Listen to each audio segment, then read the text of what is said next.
بسم اللہ الرحمن الرحیم۔ کتاب قصص القرآن حصہ دوم، پارٹ نمبر 18۔ حافظ ابن حجر نے اس قصہ کو نقل کرنے کے بعد فرمایا ہے کہ اس قصہ کی اصل حاکم کی وہ روایت ہے جو انہوں نے مستدرک میں نقل کی ہے۔ روایت کے اس حصہ کو اگر تاریخ کا مبتدی طالب علم بھی سنے گا تو وہ بلا تردد باطل قرار دے گا، اس لیے کہ یہ بات اظہر من الشمس ہے کہ بخت نصر کا زمانہ عیسیٰ کے زمانہ سے صدیوں پہلے ہے۔ پھر یحییٰ علیہ السلام کے واقعہ میں بخت نصر کے حملہ دمشق کا جوڑ لگانا کس طرح درست ہو سکتا ہے؟ اس لیے سخت تعجب ہے کہ حافظ ابن عساکر اور حافظ عماد الدین بن کثیر جیسے صاحب نقد بزرگوں نے اس طرح روایت کو نقل کر کے سکوت اختیار فرمایا۔ علاوہ ازیں اس روایت میں جس قسم کے عجائب و غرائب بیان کیے گئے ہیں وہ اس وقت تک ہرگز قابل قبول نہیں ہو سکتے جب تک ان کا ثبوت نص صریح سے حاصل نہ ہو جائے، اور حاکم کی روایت بلحاظ سند بھی محل نظر ہے اور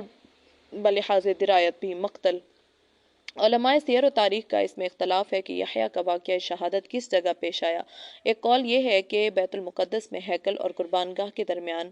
ہو اور اس جگہ 70 انبیاء شہید کیے گئے۔ سفیان ثوری نے شمر بن عطیہ سے یہی قول نقل کیا ہے۔ تاریخ ابن کثیر جلد 2 صفحہ 55 اور ابو عبیدہ قاسم بن سلام نے حضرت سعید ابن مسیب سے نقل کیا ہے کہ وہ دمشق میں مقتل ہوئے، یعنی دمشق میں قتل ہوئے، اور اسی میں بخت نصر کا واقعہ بھی ذکر کیا ہے۔ اور ابن کثیر کہتے ہیں کہ یہ جب صحیح ہو سکتا ہے کہ عطا اور حسن کے اس قول کو تسلیم کر لیا جائے کہ بخت نصر عیسیٰ کا معاصر تھا۔ تاریخ ابن کثیر جلد 2 صفحہ 55۔ اور ہم ثابت کر چکے ہیں کہ مستند اور صحیح تاریخی شہادتوں سے یہ قول باطل ہے، اس لیے کہ بخت نصر مسیح سے صدیوں قبل ہو گزرا ہے، جیسا کہ خود ابن کثیر نے بیت المقدس کی تباہی اور عزیر کے واقعات میں اس کو تسلیم کیا ہے۔ علاوہ ازیں اس غلط بات کو تسلیم کر لینے کے بعد پھر یہ قول بھی قبول کر لینا ہوگا کہ عیسیٰ علیہ السلام انبیاء بنی اسرائیل کے آخری نبی نہیں ہیں، اور نبی صلی اللہ علیہ وسلم اور عیسیٰ کے درمیان فترہ کا زمانہ بھی نہیں ہے، بلکہ ارمیہ، حزقیل، عزیر اور دانیال وغیرہ انبیاء بنی اسرائیل جو مسلمہ طور پر بخت نصر اور اس کے بعد کے زمانہ تک بابل میں قید رہے، ان سب کا ظہور حضرت عیسیٰ کے بعد ہوا۔ حالانکہ یہ تمام باتیں باتفاق تورات، تاریخی شہادت اور اسلامی روایات قطعاً غلط اور باطل ہیں۔ البتہ یہ بات کہ یحییٰ کا مقتل بیت المقدس نہیں بلکہ دمشق تھا تو حافظ ابن عساکر کی اس روایت سے بھی اس کی تائید ہوتی ہے جو انہوں نے ولید بن مسلم کی سند سے نقل کی ہے کہ زید بن واقد کہتے ہیں کہ دمشق میں جب عمود سکہ کے نیچے ایک مسجد کو دوبارہ تعمیر کیا جا رہا تھا تو میں نے خود اپنی آنکھوں سے یہ دیکھا کہ شرقی جانب محراب کے قریب ایک ستون کی کھدائی میں یحییٰ کا سر برآمد ہوا اور چہرہ مبارک حتیٰ کہ بالوں تک میں کوئی فرق نہیں آیا تھا اور خون آلود ایسا معلوم ہوتا تھا کہ گویا ابھی کاٹا گیا ہے۔ تاریخ ابن کثیر جلد 2 صفحہ 55۔ لیکن یہاں یہ سوال ضرور پیدا ہوتا ہے کہ یہ کیسے معلوم ہوا کہ یہ یحییٰ ہی کا سر مبارک ہے، کسی اور نبی یا مرد صالح کا نہیں ہے؟ الحاصل اس بارے میں کوئی فیصلہ کن شہادت مہیا نہیں ہے کہ یحییٰ کا مقتل کون سا مقام ہے، لیکن یہ مسلمات میں سے ہے کہ یہود نے ان کو شہید کر دیا، اور جب عیسیٰ کو ان کی شہادت کا حال معلوم ہوا تو پھر انہوں نے علی الاعلان اپنی دعوت حق شروع کر دی۔ قرآن عزیز نے متعدد جگہ یہود کی فتنہ پردازیوں اور باطل کوشیوں کی تفصیل بیان کرتے ہوئے یہ کہا ہے کہ انہوں نے اپنے نبیوں اور پیغمبروں کو بھی قتل کیے بغیر نہیں چھوڑا، چنانچہ آل عمران میں ہے ان الذین یکفرون بآیات اللہ ویقتلون النبیین بغیر حق ویقتلون الذین یأمرون بالقسط من الناس فبشرہم بعذاب علیم۔ جو لوگ انکار کرتے ہیں اللہ کے حکموں کا اور ناحق پیغمبروں کو قتل کرتے ہیں اور نبیوں کے سوا جو لوگ ان کو انصاف کرنے کا حکم کرتے ہیں ان کو بھی قتل کر دیتے ہیں تو ان کو دردناک عذاب کی خوشخبری سنا دو۔ ابن ابی حاتم نے بسلسلہ سند حضرت ابو عبیدہ بن جراح سے نقل کیا ہے کہ نبی صلی اللہ علیہ وسلم نے ارشاد فرمایا کہ بنی اسرائیل نے ایک دن میں 43 نبیوں اور 170 صلحاء کو قتل کر دیا تھا جو ان کو امر بالمعروف کرتے تھے۔ تفسیر ابن کثیر جلد 1 صفحہ 255۔ زکریا علیہ السلام کی وفات۔ یحییٰ کے واقعہ شہادت کے ضمن میں علماء سیر و تاریخ کے درمیان یہ مسئلہ اختلافی رہا ہے کہ زکریا کی وفات طبعی موت سے واقع ہوئی یا وہ شہید کیے گئے، اور لطف یہ ہے کہ دونوں کی سند وہب بن منبہ ہی پر جا کر پہنچتی ہے۔ چنانچہ وہب کی ایک روایت میں ہے کہ یہود نے جب یحییٰ کو شہید کر دیا تو پھر زکریا کی طرف متوجہ ہوئے کہ ان کو بھی قتل کریں۔ زکریا نے جب یہ دیکھا کہ وہ بھاگے تاکہ ان کے ہاتھ نہ لگ سکیں، سامنے ایک درخت آ گیا اور وہ اس کے شگاف میں گھس گئے۔ یہودی تعاقب کر رہے تھے تو انہوں نے جب یہ دیکھا کہ تو ان کو نکلنے پر مجبور کرنے کے بجائے درخت پر آرا چلا دیا۔ جب آرا زکریا پر پہنچا تو خدا کی وحی آئی اور زکریا سے کہا گیا کہ اگر تم نے کچھ بھی آہوزاری کی تو ہم یہ سب زمین تہہ و بالا کر دیں گے، اور اگر تم نے صبر سے کام لیا تو ہم بھی ان یہود پر اپنا فوراً غضب نازل نہیں کریں گے۔ چنانچہ زکریا نے صبر سے کام لیا اور اف تک نہیں کی، اور یہود نے درخت کے ساتھ ان کے بھی 2 ٹکڑے کر دیے۔ تاریخ ابن کثیر جلد 2 صفحہ 52۔ اور انہی وہب سے دوسری روایت یہ ہے کہ درخت پر آرا کشی کا جو معاملہ پیش آیا وہ شعیہ علیہ السلام سے متعلق ہے، اور زکریا علیہ السلام شہید نہیں ہوئے بلکہ انہوں نے طبعی موت سے وفات پائی۔ تاریخ ابن کثیر جلد 2 صفحہ 52۔ بہرحال مشہور قول یہی ہے کہ ان کو بھی یہود نے شہید کر دیا تھا۔ رہا یہ معاملہ کہ کس طرح اور کس مقام پر شہید کیا تو اس کے متعلق صرف یہی کہا جا سکتا ہے کہ واللہ اعلم بحقیقت الحال۔ شب معراج اور یحییٰ علیہ السلام۔ بخاری نے یحییٰ علیہ السلام کے ذکر میں صرف اسرا کی حدیث کے اس ٹکڑے کو بیان کیا ہے جس میں نبی صلی اللہ علیہ وسلم کا دوسرے آسمان پر ان کے ساتھ ملاقات کرنا مذکور ہے۔ روایت میں ہے فلما خصلت فاذا یحییٰ وعیسیٰ وہما ابنا خالہ قال هذا یحییٰ وعیسیٰ فسلم علیہما فسلمت فردا ثم قال مرحبا بالاخی الصالح والنبی الصالح۔ کتاب الانبیاء۔ پھر جب میں دوسرے آسمان پر پہنچا تو دیکھا کہ یحییٰ اور عیسیٰ موجود ہیں اور یہ دونوں خالہ زاد بھائی ہیں۔ جبرائیل نے کہا یہ یحییٰ اور عیسیٰ ہیں، ان کو سلام کیجیے۔ میں نے ان کو سلام کیا تو ان دونوں نے سلام کا جواب دیا، اور پھر دونوں نے کہا آپ کا نام مبارک ہو اے ہمارے نیک بھائی اور نیک پیغمبر۔ زکریا علیہ السلام کے واقعات میں یہ ثابت کیا جا چکا ہے کہ یحییٰ کے والدہ عیشا الیشی اور مریم علیہ السلام کی والدہ حنہ دونوں حقیقی بہنیں تھیں۔ اس لیے حدیث معراج میں نبی صلی اللہ علیہ وسلم کا یہ فرمانا کہ یحییٰ اور عیسیٰ دونوں خالہ زاد بھائی ہیں مجاز متعارف کے اصول پر ہے، یعنی رشتوں میں اس قسم کا مجاز مشہور اور رائج ہے کہ وہ والدہ کی خالہ کو اولاد بھی خالہ کہا کرتی ہے۔ یحییٰ علیہ السلام اور اہل کتاب۔ اس سے قبل لوکا کی انجیل سے ہم یحییٰ کے متعلق بعض حوالہ جات نقل کر چکے ہیں۔ اصل واقعہ یہ ہے کہ یہود تو اپنی سرشت کے مطابق یحییٰ کے منکر ہیں، مگر نصارہ ان کو یسوع مسیح کا منادہ تسلیم کرتے ہیں اور ان کے والد زکریا کو صرف کاہن مانتے ہیں، اور اہل کتاب ان کا نام یوحنا بیان کرتے ہیں۔ ہو سکتا ہے کہ عبری میں یوحنا کے وہی معنی ہوں جو یحییٰ کے ہیں، اور ممکن ہے کہ عبری کے یوحنا نے عربی میں یحییٰ کا تلفظ اختیار کر لیا ہو۔ انجیل لوکا میں بھی قرآن عزیز کے ارشاد کے مطابق یہ تصریح کی ہے کہ یہ نام ان کے خاندان میں کسی شخص کا ان سے پہلے نہیں تھا، اس لیے خاندان والوں نے جب سنا تو تعجب کا اظہار کیا، اور 8ویں دن ایسا ہوا کہ وہ لڑکے کا ختنہ کرنے آئے اور اس کا نام اس کے باپ کے نام پر زکریا رکھنے لگے، مگر اس کی ماں نے کہا نہیں بلکہ اس کا نام یوحنا رکھا جائے۔ انہوں نے اسے کہا کہ تیرے کنبے میں کسی کا یہ نام نہیں، اور انہوں نے اس کے باپ کو اشارہ کیا تو اس کا نام کیا رکھنا چاہتا ہے؟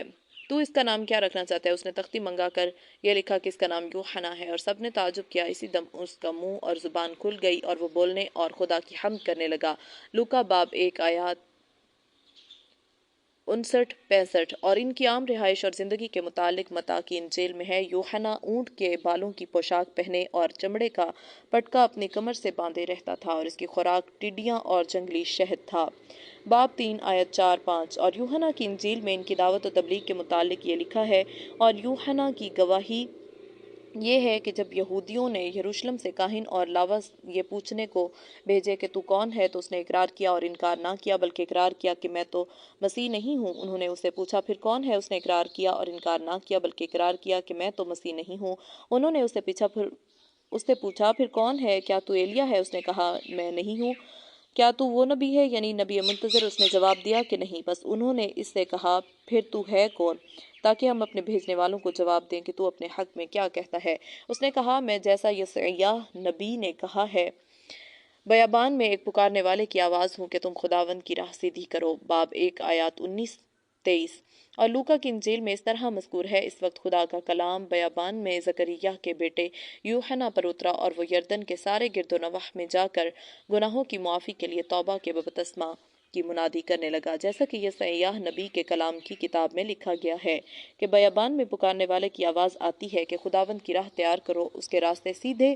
بناؤ۔ لوکا باب 2 آیات 5:2 اور اسی انجیل میں ان کی گرفتاری کے متعلق یہ الفاظ مذکور ہیں، بس وہ یوحنا اور بہت سی نصیحتیں دے دے کر لوگوں کو خوشخبری سناتا رہا، لیکن چوتھائی ملک کے حاکم ہیرودیس نے اپنے بھائی فلپس کی بیوی ہیرودیاس کے سبب اور ان ساری برائیوں کے باعث جو ہیرو نے کی تھی، یوحنا سے ملامت اٹھا کر ان سب سے بڑھ کر یہ بھی کیا کہ اس کو قید میں ڈالا۔ باب 3 آیات 18-19 اور آگے چل کر اسی انجیل میں ان کی شہادت سے متعلق یہ ذکر ہے، اور چوتھائی ملک کے حاکم ہیرودیس سب احوال سن کر گھبرا گیا، اس لیے کہ بعض کہتے تھے کہ یوحنا مردوں میں سے جی اٹھا ہے، اور بعض یہ کہ ایلیاہ ظاہر ہوا ہے، اور بعض یہ کہ قدیم نبیوں میں سے کوئی جی اٹھا ہے۔ مگر ہیرودیس نے کہا کہ یہ یوحنا کا تو میں نے سر کٹوا دیا، اب یہ مسیح کون ہے جس کی بابت ایسی باتیں سنتا ہوں۔ باب 9 آیات 7-9 بصائر حضرت زکریا اور یحییٰ کے واقعات و حالات سے اگرچہ حقیقت میں نگاہیں خود ہی نتائج و بصائر اخذ کر سکتی ہیں، تاہم یہ چند باتیں خصوصیت کے ساتھ قابل توجہ ہیں۔ 1. دنیا میں اس شخص سے زیادہ شقی اور بدبخت دوسرا کوئی نہیں ہو سکتا جو ایسی مقدس ہستی کو قتل کر دے، جو نہ اس کو ستاتی ہے اور نہ اس کے مال و دولت پر ہاتھ ڈالتی ہے، بلکہ اس کے برعکس بغیر کسی اجرت و عوض اس کی زندگی کی اصلاح کے لیے ہر قسم کی خدمت انجام دیتی ہے، اور اخلاق و اعمال عقائد کی ایسی تعلیم بخشتی ہے جو اس شخص کی دنیا اور آخرت دونوں کی فلاح و سعادت کی کفیل ہو۔ چنانچہ نبی اکرم صلی اللہ علیہ وسلم نے اسی بنا پر حضرت ابو عبیدہ بن جراح کے اس سوال پر کہ قیامت میں سب سے زیادہ مستحق کے عذاب کون شخص ہوگا، یہ ارشاد فرمایا، قال رجل قتل نبیا او من امر بالمعروف ونہا عن المنکر۔ تفسیر ابن کثیر عن ابی حاتم جلد 1 صفحہ 35۔ وہ شخص جو نبی کو یا ایسے شخص کو قتل کرے جو اس کو بھلائی کا حکم کرتا اور برائی سے باز رکھتا ہے۔ اقوام عالم میں یہود کو اس شقاوت میں ید طولہ حاصل رہا ہے، اور انہوں نے اپنے پیغمبروں اور نبیوں کے ساتھ اس قسم کے توہین آمیز سلوک حتیٰ کہ قتل تک کو روا رکھا، اس کی نظیر دنیا کی دوسری قوموں میں مفقود ہے۔ نمبر 2، بنی اسرائیل چونکہ مختلف اسباط قبائل میں تقسیم تھے اور اس وجہ سے ان کی آبادیاں چھوٹی چھوٹی حکومتوں کے مراکز جدا جدا تھے، اس لیے ان کے درمیان ایک ہی وقت میں متعدد نبی اور پیغمبر مبعوث ہوتے رہے، مگر تورات ان سب کی تعلیم کے لیے اساس اور بنیاد رہی ہے، اور موسیٰ کے حق میں ان انبیاء کی حیثیت اس درجہ کی تھی جو اس امت میں نبی صلی اللہ علیہ وسلم کے صحیح اور حقیقی جانشین علماء حق کو حاصل ہے، اور اگرچہ حدیث علماء امتی کا نبیہ بنی اسرائیل الفاظ کے لحاظ سے محل نظر ہو، لیکن مراد اور مفہوم کے اعتبار سے قطعاً صحیح اور درست ہے، اس لیے کہ خاتم الانبیاء کے بعد اب جب کہ سلسلہ نبوت اپنے عروج کمال پر پہنچ کر ختم ہو گیا، تو امت مرحومہ کی تا قیامت اصلاح و رشد کے لیے علماء حق کے سوا دوسری کوئی جماعت نہیں ہو سکتی، اور منصب نبوت کے خصوصی شرف کے علاوہ ان کی حیثیت بلا شبہ وہی ہے جو موسیٰ علیہ السلام کی تعلیم کے نشر و ابلاغ کے لیے انبیاء بنی اسرائیل کی تھی۔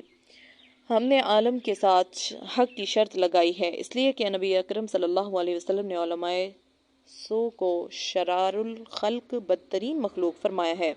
لیکن یہ واضح رہے کہ جس طرح علماء سو کی پیروی امت کی گمراہی کا باعث ہوتی ہے، اس سے زیادہ دین کی بربادی کا سامان اس طرح مہیا ہوتا ہے کہ علماء سو کی آڑ لے کر علماء حق کے خلاف امت میں بدگمانی پھیلائی جائے، ان کا استہزاء و تمسخر کر کے دین قیم کو تباہ کرنے کی سعی نامشکور کی جائے، اور حق اور سو کے امتیاز کے لیے کتاب اللہ اور سنت رسول اللہ کو حکم بنانے کی جگہ اپنی آراء اور خواہشات کی موافقت و مخالفت کو معیار قرار دے لیا جائے۔ نیز مخصوص اشخاص و افراد کی مخالفت کے جذبہ میں عام طریقہ پر علماء دین کو ہدف ملامت بنانا اور ان کی توہین تذلیل کرنا دراصل دین حق کی تعلیم کے خلاف علم بغاوت بلند کرنا ہے، اور اس آیت و حدیث کا مصداق بننا ہے جو گزشتہ صفحات میں یہود کے سلسلہ میں بیان ہو چکی ہے۔ نمبر 3، انسان کو خدا کے فضل و کرم سے کبھی نا امید نہیں ہونا چاہیے، اور اگر بعض حالات میں خلوص کے ساتھ دعائیں کرنے کے باوجود بھی مقصد حاصل نہ ہو تو اس کے یہ معنی ہرگز نہیں ہے کہ اس شخص سے خدا کی نگاہ مہر نے رخ پھیر لیا ہے، نہیں، بلکہ حکیم مطلق کی حکمت عام اور مصلحت تام کی نظر میں کبھی انسان کی طلب کردہ شے معال اور انجام کے لحاظ سے اس کے لیے مفید ہونے کی جگہ مضر ہوتی ہے، جس کا خود اس کو اس لیے علم نہیں ہوتا کہ اس کا علم محدود ہے، اور کبھی ایسا ہوتا ہے کہ وہ مطلوب مصالح شخصیہ سے